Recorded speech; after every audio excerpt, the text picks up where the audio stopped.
Hello friends, போன வீடியோவில் clubbing provisions பார்த்தோம். இந்த வீடியோவில் நம்ம set off and carry forward of losses அப்படிங்கிற ஒரு கான்செப்ட் பார்க்க போகிறோம். எதுக்காண்டி இந்த செட் ஆஃப் அண்ட் கேரி ஃபார்வர்டுன்ற லாஸஸுங்கிற கான்செப்ட் கொண்டு வந்திருக்காங்க அப்படின்னு பார்த்தீங்கன்னா, சப்போஸ் நம்மகிட்ட நிறைய சோர்சஸ் ஆஃப் இன்கம் இருக்கும். பிஸ்னஸ் இன்கம் இருக்கும், ஹவுஸ் ப்ராப்பர்ட்டி இன்கம் இருக்கும், சேலரி இன்கம் இருக்கும். அதில் சில இதில் நமக்கு லாஸ் வந்திருக்கலாம், சில இதில் இன்கம் வந்திருக்கலாம். நமக்கு இன்கமுக்கு ப்ராஃபிட் கட்டுறோம், இன்கமுக்கு டேக்ஸ் கட்டுறோம். லாஸுக்கு நம்ம டேக்ஸ் கட்ட மாட்டோம். ஆனால் அந்த லாஸ் அப்படியே விட்டுடலாமான்னு கேட்டால் அந்த விடணுங்கிற அவசியம் கிடையாது. அதுக்கு பதிலாக நம்ம ப்ராஃபிட் ஏர்ன் பண்ணியிருப்போம், அந்த ஹெட்டுக்கோட செட் ஆஃப் பண்ணி நெட் எஃபெக்ட்டுக்கு மட்டும் நம்ம டேக்ஸ் கட்டுற மாதிரி இருக்கும். அதில் இவங்க சில ரூல்ஸ் சொல்லிட்டாங்க. சில ஹெட்டு சில ஹெட்டுக்கோட செட் ஆஃப் பண்ண முடியாது, ஹெட்டுக்குள்ளேயே பண்ணால் அந்த ஹெட்டுக்குள்ளேயே இருக்கிற இன்கமும் சில இன்கம் கூட செட் ஆஃப் பண்ண முடியாது அப்படின்னு சொல்லி சில கான்செப்ட்ஸ் வச்சுருக்காங்க. சிலதை செட் ஆஃபே பண்ண முடியாது, டைரெக்டாக லாஸ் வந்துச்சுனாலே கேரி ஃபார்வர்டு தான் பண்ணணும் அப்படின்னு சில இது சொல்லியிருக்காங்க. அது ஏன் எதெல்லாம் நம்ம செட் ஆஃப் பண்ணுறோம் அப்படிங்கிறத தான் நம்ம இந்த வீடியோவில் பார்க்க போகிறோம். ஃபஸ்ட்டு ரெண்டு இருக்குது. அதில் inter source adjustment, inter head adjustment, இது ரெண்டு இருக்குது. ஃபஸ்ட் செட் ஆஃபில் ரெண்டு இருக்குது, இது போக கேரி ஃபார்வர்டுன்னு ஒன்று இருக்குது. First inter source inter head. Inter source அப்படின்னு கேட்டிங்கன்னா ஒரு ஹெட்டுக்குள்ளே இப்போ நம்ம 4 ஹெட்டை பற்றி படிச்சிருக்கோம், சேலரி, ஹவுஸ் ப்ராப்பர்ட்டின்னு. அதில் ஒரு ஹெட், இப்போ ஹவுஸ் ப்ராப்பர்ட்டி எடுத்துக்கிட்டிங்கன்னா நம்மக்கிட்ட 2 ஹவுஸ் ப்ராப்பர்ட்டி இருக்குன்னு எக்ஸாம்பிளுக்கு வச்சுக்கோங்க. ஒரு ஹவுஸ் ப்ராப்பர்ட்டியோட லாஸை இன்னொரு ஹவுஸ் ப்ராப்பர்ட்டியோட இன்கம்குள்ளே அட்ஜஸ்ட் பண்ணால் அதுதான் இன்டர் சோர்ஸ். ஒரே ஹெட்டுக்குள்ளே 2 சோர்ஸஸ் இருக்குது. ஹவுஸ் ப்ராப்பர்ட்டி 1ங்கிறது ஒரு சோர்ஸு, ஹவுஸ் ப்ராப்பர்ட்டி 2ங்கிறது ஒரு சோர்ஸு. ஹவுஸ் ப்ராப்பர்ட்டி 1ல் ஹவுஸ் ப்ராப்பர்ட்டி லாஸ் வந்திருக்கு, ஹவுஸ் ப்ராப்பர்ட்டி 2ல் இன்கம் வந்திருக்கு. இது ரெண்டையும் அட்ஜஸ்ட் பண்ணால் இன்டர் சோர்ஸு. இதை இன்ட்ரா ஹெட்னு சொல்லலாம், ஏன்னா ஹெட்டுக்குள்ளே. இந்த வீடியோவில் அடுத்து இன்டர் ஹெட்னா ஒரு ஹெட்டோட இன்கம்மை இன்னொரு ஹெட்டோட லாஸ் கூட அட்ஜஸ்ட் பண்ணுறது.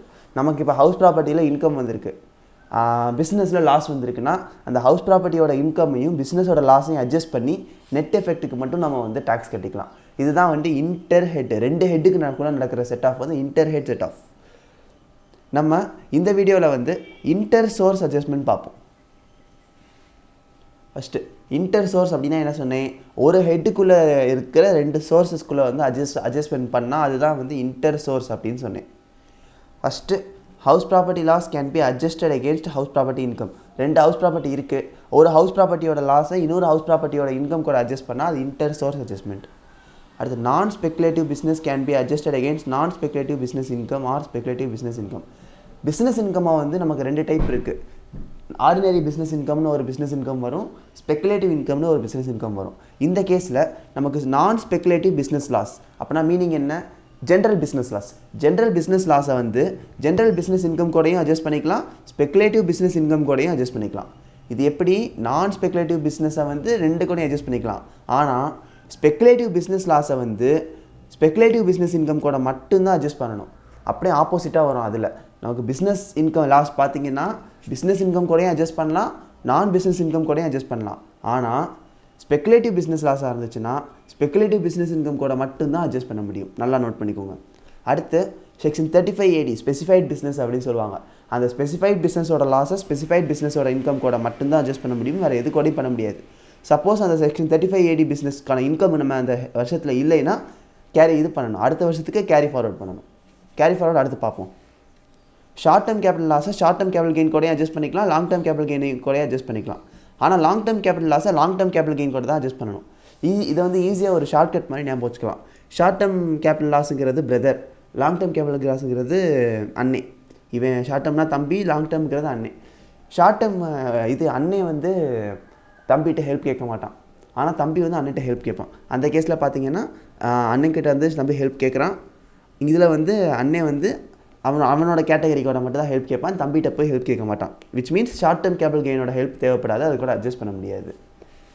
அடுத்து loss from owning and maintaining race horses. இந்த 2 சொல்லியிருந்தேன். ஹார்ஸ் ரேஸ்னு ஒன்று சொல்லியிருந்தேன், ஓனிங் அண்ட் மெயின்டைனிங் ரேஸ் ஹார்ஸ்னு ஒன்று சொல்லியிருக்கேன். ஹார்ஸ் ரேஸுங்கிறது அது கேஷுவல் இன்கம். ஆனால் activity of maintaining and owning race ஹார்ஸுங்கிறது நம்ம குதிரை பந்தயத்தில் ஓட விடுறதுக்காண்டி ஒரு குதிரையை மெயின்டைன் பண்ணுறோம். இந்த கேஸில் இதுக்கான லாஸை இதுக்கான இன்கம் கூட அட்ஜஸ்ட் பண்ணிக்கலாம். அதுக்கடுத்து அந்த கேஷுவல் இன்கம் சொன்னீங்கன்னா ஹார்ஸ் ரேஸ், லாட்ரிஸ், அதில் ஏதாச்சும் லாஸ் வந்துச்சுன்னா செட் ஆஃப் பண்ணவே கூடாது, எது கூடயும் செட் ஆஃப் பண்ண முடியாது, இக்னோர் பண்ணிடணும். ஃபுல் இன்கமுக்கு நம்ம டேக்ஸ் கட்டணும். இதுதான் வந்து இன்டர் சோர்ஸ் அட்ஜஸ்ட்மெண்ட். ஏதாச்சும் டவுட்ஸ் இருக்குன்னா கமெண்ட் செக்ஷனில் கேளுங்க. மறக்காமல் சேனலை சப்ஸ்கிரைப் பண்ணிடுங்க. Thank you friends.